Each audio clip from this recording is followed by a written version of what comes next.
old age, struggling with disease, forgetting things and losing power. बुढ़ापा उम्र का वो हिस्सा होता है जब इंसान को चीज़ें भूलना शुरू हो जाती हैं, बीमारियां लग जाती हैं और अकल ज़ायल होना शुरू हो जाती है। क्या कोई ऐसा तरीका भी है कि उम्र ज़्यादा हो जाए लेकिन ऐसी कैफियत ना हो, दानाई बाकी रहे और लाचारी भी ना हो? इसे अर्ज़ल उम्र कहा जाता है।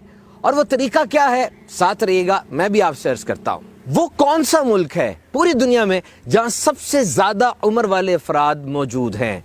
आयरलैंड, जर्मनी और नंबर 1 जापान। याद रखिए, जब कोई इंसान 100 साल का हो जाता है उसे सेंटेनेरियन कहा जाता है, और जो 110 साल तक पहुंच जाए उसे सुपर सेंटेनेरियन कहा जाता है। 2016 में एक अंदाजे के मुताबिक पूरी दुनिया में 4,51,000 सेंटेनेरियन यानी 100 साल की उम्र वाले अफराद थे, और 2050 तक it is projected to be 36 lakh, यानी 2050 तक 100 साल की उम्र वाले अफराद की तादाद हो सकता है 36 लाख हो जाए। दुनिया में बहुत से ममालिक ऐसे भी हैं जहां कोई 100 साल का हो जाए तो उससे स्पेशल सर्टिफिकेट भी दिया जाता है। हाँ, अगर पाकिस्तान की बात की जाए तो यहाँ यूथ बल्ज है, यानी नौजवानों की तादाद ज्यादा है। पाकिस्तान की 64% आबादी वो 30 साल से कम उम्र है, और ये जो रिटायरमेंट की एज होती है ये भी मुख्तलिफ मुल्कों में मुख्तलिफ है, कहीं 57, कहीं 67, कहीं 65।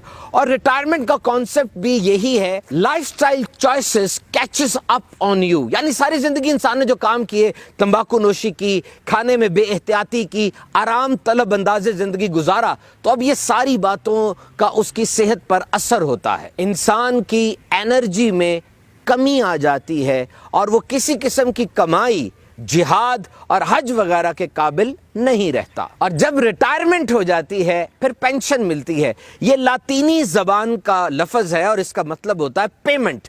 आइए अब उस बात की तरफ कि इंसान की उम्र ज्यादा हो जाए लेकिन उसकी अकल सलामत रहे, तरीका क्या होगा? हदीस शरीफ में है, और बाज लोगों ने इसको हज़रत अकरमा का कौल बताया है, कि जो शख्स कुरान पढ़ता रहेगा, कुरान मजीद पे गौर व फिक्र करता रहेगा और कुरान पर अमल करता रहेगा, वो अर्ज़ल उम्र तक नहीं पहुंचेगा।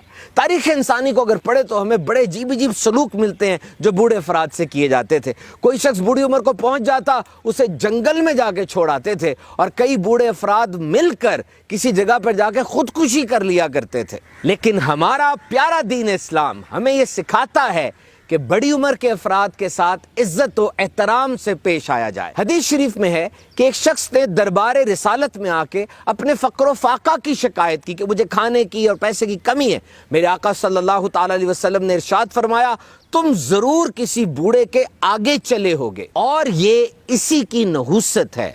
खास तौर पे जब वालिदैन बूढ़े हो जाते हैं तो ये औलाद के लिए एक इम्तिहान होता है। अल्लाह ताला हमें दुनिया और आखिरत के तमाम इम्तिहानात में सुर्खरुई अता फरमाए।